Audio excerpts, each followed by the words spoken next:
Howdy. Sitting here almost midnight, sitting in my car and reflecting on the weekend. One of the things that I've noticed over the period of the last 2 days, I've had 3 new client consultations. I had a dog group session and I had a one-on-one session, and the main theme through all of them was communication. In each session, in each client consultation, in the group session and in the one-on-one session, we talked about various different ways in terms of how we communicate with our dogs and how important that is and how that impacts our relationship and the way that the dog interacts and behaves in our world.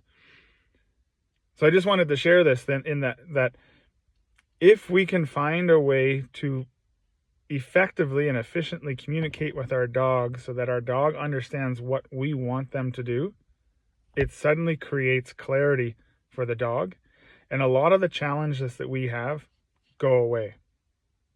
So I'll give you a quick example.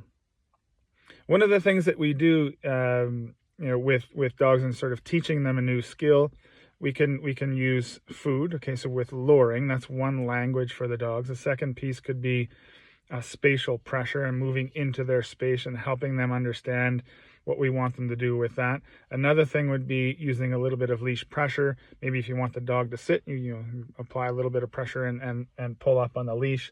So there's 3 different forms of communication, but there's also other forms of communication that work in terms of helping the dog understand sort of the state of mind that they should be in, or the mental state that they should be in.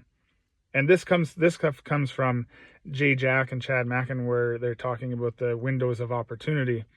One window of opportunity would be play. Another one would be free liberty. Another one would be calm liberty, or calm state in the house, as an example, or even in a down state. Or another one would be work, right?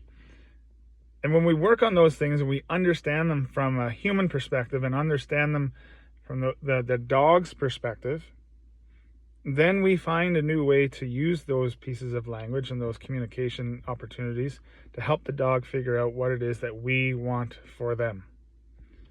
So I'm going to be doing a lot more stuff over the next little while on, not only teaching skills, but talking about how we communicate with our dogs so that we can help them gain more clarity in what we want, so that the challenges that we have with them simply slide away in most cases. So I hope this helps. Finding new ways to communicate with our dogs, finding new ways to efficiently communicate with our dogs, I should say, is going to eventually lead to less behavior challenges with our dogs. Happy training.